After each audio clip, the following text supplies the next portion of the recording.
Hello दोस्तों, नमस्कार। SM किसी चैनल में मैं आप सभी लोगों का दिल से बहुत बहुत स्वागत करता हूं। दोस्तों, वीडियो को स्टार्ट करने से पहले ज़रूर कहना चाहूँगा कि यहाँ पे स्टॉक मार्केट क्लासेस के ऊपर जो वीडियो अपलोड हुआ है, ये दोस्तों आज के दिन की है। हमेशा मैं सैटरडे को करता था, तो इसको ज़रूर देख लेना। 2021 के कौन से ऐसे स्टॉक है जो कि आपको गजब के रिटर्न्स दे सकते हैं, लिंक ऊपर आई बटन पर नीचे डिस्क्रिप्शन बॉक्स में मिल जाएगा, तो ज़रूर इस वीडियो को देख लेना। दोस्तों, अभी हम लोग आ चुके हैं बिल्कुल हमारे नॉर्मल स्क्रीन के ऊपर। एंड जैसे मैंने आप लोगों को यहाँ पे बता दिया कि यहाँ पे फ्रॉड की चीज़ें हम लोगों ने इतनी सुनी है, तो वापस यहाँ पे मतलब 2020 ख़त्म होते हुए भी हम लोग को और एक यहाँ पे फ्रॉड के बारे में सामने यहाँ पे बातें आ चुकी हैं। अगेन कहना चाहूँगा, यहाँ पे जो फ्रॉड्स है दोस्तों, सुनने के लिए देखने के लिए ऐसा लगेगा कि अभी अभी ही सुना है, बट ये अलग सा फ्रॉड है, मतलब अलग कंपनी का फ्रॉड है। वो भी मैं बताऊंगा कौन सी कंपनी से रिलेटेड ये सिमिलर हम लोग को फ्रॉड लग रहा था। बट यहाँ पे वापस कह सकते हैं दोस्तों, यहाँ पे बहुत ही मतलब बैंक को लगभग 4,500 करोड़ के आसपास का चूना यहाँ पे लगाया जा चुका है। सो अगेन ये चीज़ें हम लोगों को एक स्टॉक मार्केट में बातें बताती है कि कौन से स्टॉक को हम लोगों ने यहाँ पे पिक करना चाहिए एंड कौन से स्टॉक को यहाँ पे पिक नहीं करना चाहिए। तो सबसे पहले हम लोग इस वीडियो में यहाँ पे जानेंगे एग्जैक्टली फ्रॉड कौन से कंपनी ने किया है। उसी के साथ साथ यहाँ पे फ्रॉड किया है तो किसका पैसा यहाँ पे दाव पे लगा है, किनके पैसे यहाँ पे डूब चुके हैं, एंड आगे यहाँ पे हम लोगों ने क्या रणनीति अपनानी चाहिए। तो चलिए दोस्तों, फटाफट इस वीडियो को स्टार्ट कर लेते हैं। बट उससे पहले जरूर कहना चाहूँगा, चैनल को सब्सक्राइब करके बेल आइकन को हिट करके जरूर रख लेना। सो दोस्तों, ये भी मामला है हम लोग यहाँ पे कह सकते हैं central bureau of investigation CBI के पास यहाँ पे जा चुका है। एंड वो भी अगर हम लोग बात करें तो सीबीआई के पास भी कैसे गया कि जिन बैंक्स ने यहाँ पे कंपनीज को पैसा दिया था वो लौटा नहीं पा रहे थे। ठीक है, लौटा नहीं पा रहे थे, बिजनेस में प्रॉब्लम होती रहेगी। बट यहाँ पे जब बैंक को लगा कि कुछ तो गड़बड़ है, सो उन्होंने इसका मतलब जो इन्वेस्टिगेशन करने का जो चीज़ें थी वो किसके पास चले गए, सीबीआई के पास चले गए। सो हम लोग कह सकते हैं सीबीआई ने यहाँ पे इन्वेस्टिगेशन किया है। एंड वो इन्वेस्टिगेशन हो जाने के बाद हम लोग कह सकते हैं इंफ्रास्ट्रक्चर फर्म IVRCL लिमिटेड, ये है दोस्तों, इनके प्रीमाइसेस के ऊपर हम लोगों को यहाँ पे कल सर्चेस यहाँ पे होते हुए देखने को मिले, जहाँ पे कंपनी के जो मैनेजिंग डायरेक्टर है एंड जॉइंट मैनेजिंग डायरेक्टर है उनके ऊपर मतलब हम लोग को ये सारी चीज़ें होती हुई देखने को मिली। आप लोग देख सकते हैं managing director and joint managing director Reddy who have been book by the agency for an alleged a fraud worth over 4,800 crore against the consortium of the bank। सो दोस्तों, बहुत ही इंपॉर्टेंट चीज़ है कि हम लोग यहाँ पे कह सकते हैं बहुत बड़ा आरोप यहाँ पे लगाया गया जा चुका है एंड सीबीआई ने उनको बुक भी कर दिया है। सो हम लोग कह सकते हैं एंड फ्रॉड का अमाउंट देख लेना दोस्तों कितना है, 4,800 करोड़ का। मतलब मैंने तो 4,000 करोड़ 4,500 करोड़ बोल दिया, वो तो कम ही था, लगभग 5,000 करोड़ के आसपास का फ्रॉड है। एंड किसके अगेंस्ट, कंसोर्टियम ऑफ बैंक। अभी ये कंसोर्टियम क्या रहता है, बहुत सारे लोग पूछते हैं सर आप वीडियो बनाते हैं तभी ऐसे वर्ड्स आते हैं, उसका भी मीनिंग बता दीजिए। तो बहुत ही सिंपल है दोस्तों, कंसोर्टियम मतलब आप पकड़ के चलना ग्रुप, ऐसा ग्रुप जिनका टारगेट सेम है। सो ग्रुप ऑफ बैंक्स मतलब हम लोग कह सकते हैं अभी सारे बैंक्स का टारगेट एक ही होता है कि लोन देना। सो हम लोग कह सकते हैं यहाँ पे सिर्फ एक बैंक नहीं फंसी है, मतलब चुना नहीं लगा है एक ही बैंक को, यहाँ पे ढेरों सारे बैंक्स को चुना लगाया जा चुका है। एंड हम लोग कह सकते हैं 4,800 रहेगा वो किसी एक बैंक से नहीं, यहाँ पे 2 बैंक रह सकती है, 3 रह सकती है, 4, 5, 6, 7, 8, 9 अलग अलग बैंक्स रहेंगे, उससे यहाँ पे उन्होंने पैसा जमा किया है। एंड हम लोगों को अभी समझ में आ रहा है कि यहाँ पे कुछ ना कुछ गफला है। सो दोस्तों, यहाँ पे जो बातें अभी जो बोली जा रही है, ऑब्वियसली मैं खुद नहीं बोल रहा, आप देख सकते हैं सीबीआई के जो स्पोक पर्सन है RC जोशी, उन्होंने ये सारी बातें बताई है। द एजेंसी हैज़ बुक मतलब जो फर्म की हम लोग बात करें, ये भी कंपनी हैदराबाद बेस्ड है, क्योंकि इससे पहले भी एक कंपनी हैदराबाद बेस्ड थी। चलो मैं आपसे एक्सपेक्ट करता हूँ कि कौन सी कंपनी थी, नीचे कमेंट सेक्शन बता देना, क्योंकि मैंने उसके ऊपर भी वीडियो बनाया है। सो मिक्सअप मत होना कि ये पुरानी बात है, ऐसा नहीं दोस्तों, ये भी फ्रेश बात है। सो अगर हम लोग बात करें, वो भी कंपनी हैदराबाद से ही थी, ये भी हैदराबाद बेस्ड ही है।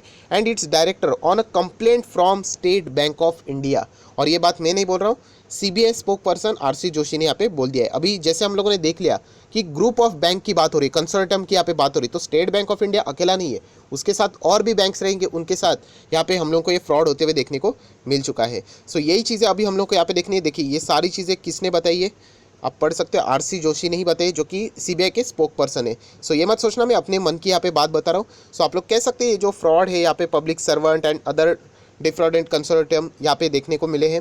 एंड इसमें है कौन, तो पब्लिक सेक्टर के बैंक हम लोग को देखने को मिल रहे हैं, आप देख सकते हो। एंड इसमें कंसिस्टिंग मतलब कौन से बैंक इन्वॉल्व है, state bank of India, IDBI bank involve है, मतलब उनको उन्होंने लोन दिया बट उनको यहाँ पे चुना लगाया जा चुका है।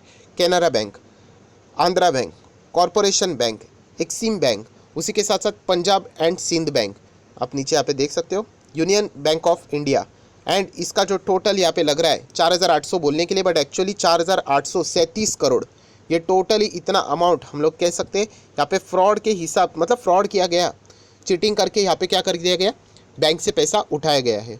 या फिर हम लोग ये भी कह सकते हैं कि डॉक्यूमेंट्स तो प्रॉपर दिए होंगे, बट जो अमाउंट उठाया गया है वो यहाँ पे क्या कर दिया गया, जिस पर्पज़ के लिए उठाया गया था उसको इस्तेमाल ना करते हुए किसी और पर्पज़ के लिए उठाया गया। तो ये सबसे दो फेमस कैटेगरीज है फ्रॉड के लिए। कौन सा, कि एक तो डॉक्यूमेंट्स झूठे दिखा दो, फेक बैलेंस शीट बना दो, राइट, यहाँ पे एंड लोन ले लो, या फिर प्रॉपर सब कुछ दे दो, लोन ले लो, बट वो लोन जिस काम के लिए इस्तेमाल करना था वो छोड़ के किसी और काम के लिए इस्तेमाल किए। सो ये सबसे पॉपुलर फ्रॉड वाली चीज़ें होती है। चलो हम लोग यहाँ पे देख लेते हैं कि यहाँ पे एग्जैक्टली फ्रॉड किससे रिलेटेड है। The CBI has alleged that the company had availed credit facilities from the consortium members and cheated them by not repaying the loan amount. Okay, so यहाँ पे प्रॉब्लम क्या है कि यहाँ पे वो लोन लेके जा चुके थे, क्रेडिट फैसिलिटीज़ उन्होंने अवेल कर ली, मतलब बैंक से ले लिया 4800 करोड़, एंड बाद में क्या कर लिया उन्होंने, यहाँ पे रिपे ही नहीं किया लोन अमाउंट। सो रिपे ना करना, जैसे मैंने बताया, देखिए बिजनेस डूब गया तो ठीक है, सब कुछ नॉर्मल है, बट यहाँ पे अगर हम लोग बात करें कि यहाँ पे चीटिंग करके उन्होंने ये चीज़ें की है, एंड इसी के चलते यहाँ पे CBI ने उनको यहाँ पे बुक कर लिया है। सो हम लोग कह सकते हैं उनको मतलब पैसा तो उठा लिया बट वापस यहाँ पे रिपे नहीं किया है।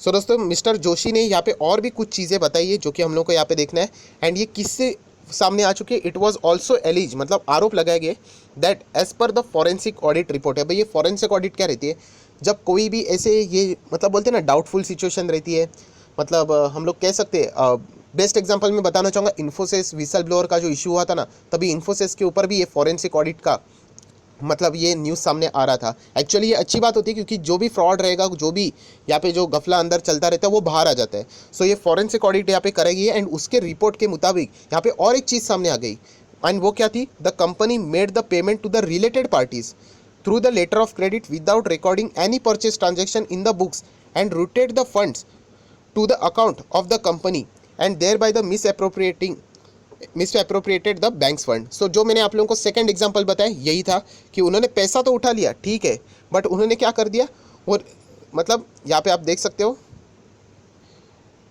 कि जो पेमेंट था वो यहाँ पे किसको कर दिया, रिलेटेड पार्टीज़ को। तो दोस्तों रिलेटेड पार्टीज़ के साथ ट्रांजैक्शन करना है कोई गलत बात नहीं है, बट आप देख सकते हैं ये ट्रांजैक्शन उन्होंने रिकॉर्ड ही नहीं किया एज अ परचेज करके, एंड जो भी फंड था उसको क्या कर दिया, रूट कर दिया, मतलब अलग ही काम के लिए उन्होंने क्या कर दिया, इस्तेमाल कर लिया, जिसको मिस एप्रोप्रिएशन ऑफ फंड्स भी यहाँ पे बोला जाता है। सो हम लोग ज़रूर कह सकते हैं ये सारा फ्रॉड हम लोग को होते हुए यहाँ पे देखने को मिल चुका है। एंड जैसे कि मैंने आपको बताया कि इसमें भी ज़्यादा से ज़्यादा चूना कौन से बैंक्स को लगाया जा चुका है, पब्लिक सेक्टर के बैंक्स को। एंड आप लोग यहाँ पे देख सकते हैं CBI ने यहाँ पे क्या क्या किया है, ही सेड द सर्चेस यहाँ पे किए, कहाँ पे कंडक्ट किए उन्होंने, रेसिडेंशियल ऑफिस प्रीमाइसेस जो इनके हैदराबाद बेस्ड जितने भी चीज़ें थे उनसे रिलेटेड ये सारी डॉक्यूमेंट्स भी उन्होंने यहाँ पे रिकवर कर लिए हैं। सो ओवरऑल जितनी भी कहानी हम लोगों ने यहाँ पे सुन ली है, कहानी अलग अलग होती है, इसने फ्रॉड किया, उसने फ्रॉड किया, पैसा गलत इस्तेमाल किया, फेक डॉक्यूमेंट्स दिखा दे, बट सभी कहानी में एक चीज़ें कॉमन होती है, और वो कौन सी, पब्लिक सेक्टर बैंक्स। सो इसलिए मैंने इससे पहले भी आपको बहुत बार वीडियो बनाया, आप चाहो तो देख सकते, मेरा चैनल को लगभग 2 साल हो चुके हैं, आपको सारे बैंकिंग स्टॉक से रिलेटेड वीडियो मिल जाएंगे, आज का भी पोर्टफोलियो का वीडियो मिल जाएगा। हमेशा मैं आप लोगों को कहता हूँ कि PSB में अगर जाना चाहते हो तो यूजुअली जाना ही नहीं चाहिए, वर्ष में बेस्ट अगर जाना चाहते हो तो वो भी स्टेट बैंक ऑफ इंडिया होती है, बट वहाँ पे भी हम लोगों का पैसा ऐसे ही जाते हुए देखने को मिलते हैं। एंड इसीलिए दोस्तों आप लोगों का पैसा यहाँ पे बनता नहीं है जब मार्केट 14,000 पे है। सो ये चीज़ें होती है दोस्तों, जिसके कारण हम लोग कह सकते हैं कि यहाँ पे बाजार में पैसा नहीं बनता है, क्योंकि बार बार हम लोग कहते हैं, देखिए कितने हर वक्त क्यों PSB बैंक्स में ही यहाँ पे पैसा उठाया जाता है, क्योंकि बहुत ही ईजी है यहाँ पे चीट करना, हम लोग ऐसे कह सकते हैं, रूल्स बहुत स्ट्रिक्ट नहीं है, हम लोग ऐसे भी बोल सकते हैं किसी को डर ही नहीं है। यही चीज़ कभी आप लोगों ने सुनी है किसी प्राइवेट बैंक के लिए, होते हैं वहाँ पे भी फ्रॉड्स होते हैं, ऐसा मैं नहीं बोल रहा हूँ कि यहाँ पे नहीं होते, बट अगर आप लोग फ्रीक्वेंसी देखोगे कितनी बड़ी फ्रीक्वेंसी रहती है। इस महीने की अगर मैं बात करूँ तो 3 से 4थी बार मैं वीडियो बना रहा हूँ फ्रॉड से रिलेटेड। सो ऑब्वियसली फ्रॉड पहले होते हैं, बट उसका जो डिटेलिंग रहता है वो बाद में सामने आता है, बट जब भी सामने आ जाता है PSB हम लोग को मैक्सिमम रोल प्ले करते हुए देखने को मिलते रहते हैं। सो अगेन दोस्तों ये एक हमारे लिए बहुत बड़ी सीख है, अगर आप कोई भी बैंकिंग स्टॉक यहाँ पे निवेश करने के लिए यहाँ पे सोच रहे हो तो हमेशा मैं आप लोगों को कहता हूँ कि banking stock public and private में यहाँ पे डिवाइडेड है। सो पब्लिक में कोई भी बैंकिंग स्टॉक मुझे पसंद आता ही नहीं है, बट वर्स्ट में बेस्ट SBI होता है, जहाँ पैसा क्यों नहीं डूबता है, क्योंकि सरकार वहाँ पे बार बार पैसा डालती रहती है, चाहे वो आपकी सरकार हो या फिर बीजेपी की सरकार हो या फिर कांग्रेस की हो या फिर हमारी सरकार हो, कोई भी हो, वो सरकार क्या करेगी, पब्लिक सेक्टर में रहते वो पैसा इंजेक्ट करती रहेगी एंड उसी के कारण वो वहाँ पे कारोबार चलता रहता है। बट प्राइवेट बैंक की बात करें तो वहाँ पे बहुत ही स्ट्रिक्ट गाइडलाइंस फॉलो किए जाते हैं एंड इसीलिए हम लोगों को जो फ्रॉड होते हुए देखने को मिलते हैं वो कंपैरेटिवली कम होते हुए देखने को मिल जाते हैं। सो आई आशा करता हूँ दोस्तों और एक फ्रॉड से रिलेटेड हम लोगों को बातें यहाँ पे 2020 खत्म होते हुए भी कवर करने को यहाँ पे पड़ रही है, बट जो इंपॉर्टेंट बात थी वो मैंने आपके सामने यहाँ पे रख दी। सो अगर आपको वीडियो पसंद आया होगा तो जरूर लाइक एंड शेयर कर देना एंड स्टॉक मार्केट क्लासेस के ऊपर जो वीडियो बनाया है पोर्टफोलियो से रिलेटेड 2021 के लिए उसको भी जरूर चेकआउट कर लेना। So that's it, thank you very much दोस्तों, we will be meeting our next video, तब तक के लिए बाय बाय।